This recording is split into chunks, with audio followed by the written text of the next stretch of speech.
ह्याच्या मी काढलं म्हणून ते माझ्याशी दुश्मनी घेतात. अरे पूर्ण चौकशी कर ना. माहित तरी आहे का या मूर्खाला? विभागीय चौकशी झाल्याचं माहिती आहे का त्याला? 4 लोकांची कमिटी होती, त्याला माहित तरी आहे का? माझं जरी प्रकरण असलं तर स्पष्टपणे त्याची चौकशी झाली पाहिजे. आणि तू सुद्धा ती मागणी कर, माझी चौकशी करा म्हणून. ते फिदा ते नावं लक्षात येत तुझा. ते निदा खान प्रकरणामध्ये तुझा संबंध नाही म्हणून जाहीर कर.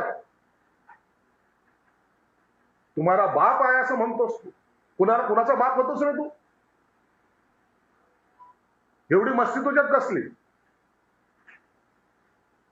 अर्बन टेररिस्ट आहेस तू. तो तुझा जो टोपीवाला दाढीवाला आहे ना, तो निजाम, त्यालाही सांग हा महाराष्ट्र आहे, मस्ती चालणार नाही. आम्हाला राजकारण शिकवायच्या भानगडीत पडतात. हिंदूच्या मुलीचं धर्मांतर करतात, लव जिहाद करतात, ड्रग्स विकतात. तुम्हाला काही करायचं, तुमच्या पूजा करायच्या. पिढ्या सगळ्या बर्बाद होत चालल्या. नारेगाव हमेशा हमारे साथ में रहा है. का? ड्रगचा धंदा करायसाठी. गेल्या 4 महिन्याचा फक्त रेकॉर्ड काढा, किती ड्रग्स त्या ठिकाणून पकडले गेलं. पोलीस रेकॉर्ड आहे ना, FIR असेल ना तिथं. मी बोलतोय म्हणून नाही, पोलिसाचा रेकॉर्ड असेल का नाही सर? त्या ड्रग्स तस्करीमध्ये भाड खाणारे हे असे भाडकाऊ आम्हाला ज्ञान शिकवतात. अहो, त्या झोपडपट्टीमध्ये राहणारा गरीब मुलगा आज नशेच्या आहारी गेलेला आहे. दारूसाठी वडिलांचा आईचा खून करणाऱ्याचे प्रकार तिथे घडलेले आहेत. याचा आनंद, आसुरी आनंद हे लोक घेत आहेत. लव जिहादचे प्रकरण करायला लावतात, धर्मांतराचे प्रकरण करायला लावतात. असे अनेक जण या शहरामध्ये आहेत आणि त्याचा मोहरक्या हा इम्तियाज झालेला आहे. कालपर्यंत त्यांनी प्रेसवाल्याचा समोर सुद्धा यायची त्याची हिंमत नव्हती. आज तो दाखवायचा प्रयत्न करतोय की हम अभी है. कारण त्याला वाटलं की आज मी पुढे गेलो नाही तर लोक तोंडात चेन घालतील. अरे इम्तियाज, तू त्या मतींचं घर बर्बाद केलंयस. त्याच्या आई वडिलाचे स्वप्न तू धुळेला मिळवलेस. त्याच्या बायकोच्या स्वप्न तू धुळेला मिळवलेस. खरा आरोपी तू आहेस. त्या फिदा खानला आणून तू त्या घरामध्ये ठेवणारा तू आहेस.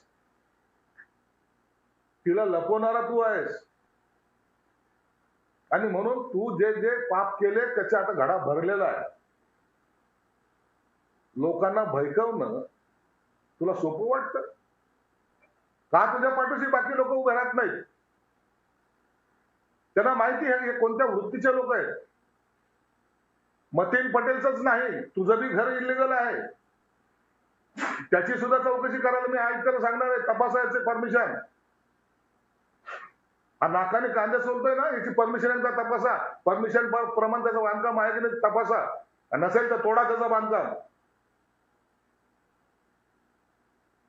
या शहरामध्ये गेल्या 8 महिन्यामध्ये जवळपास 6000 बांधकाम आम्ही पाडले. का हिंदूचे नव्हते ते? हिंदूचे घर नाही पडले गेले, त्या मुसलमानाचे होते ते. इलिगल बांधकामाला आम्ही कधी सपोर्ट केलेला नाही. मी आता तुझे जे नगरसेवक आहेत ते कोणत्याही पक्षाचे असं, तुझ्या पक्षाचे तर निश्चितच निश्चित, त्या सगळ्यांच्या प्रॉपर्टीची आता तपासणी करतो. आणि ज्यांचे कोणाची इलिगल घर असेल ना, ते पाडाचे आदेश मी देणार आहे, संजय शिरसाट देणार आहे, पालकमंत्री देणार आहे. माझ्याही नगरसेवकाचे इलिगल असेल तर पाडाचा आदेश देईल मी. आम्हाला कायदे शिकवायच्या भानगडीत पडू नका. घटना तुम्हाला कळते ना, एखाद्याच्या चार्जशीट मध्ये नाव आल्यानंतर, त्याला आरोपी म्हणून संबोधल्यानंतर निकाल लागेल तेव्हा लागेल. परंतु पोलीस त्याला कस्टडीत घेतात की नाही घेतात, त्याला जेलमध्ये टाकतात की नाही टाकतात. नाही माझ्यावर आरोप आणखी सिद्ध झाला नाही, मला मोकाट फिरू द्या, असं कधी होतंय का? तू आम्हाला घटना शिकवतोस, घटना तुला माहिती, आम्हाला माहित नाहीये, पोलिसांना माहित नाहीये. 40 दिवस 43 दिवस पोलीस, नाशिकची पोलीस, जवळपास 50 एक पोलिसांचा ताफा संपूर्ण महाराष्ट्रामध्ये त्या फिदा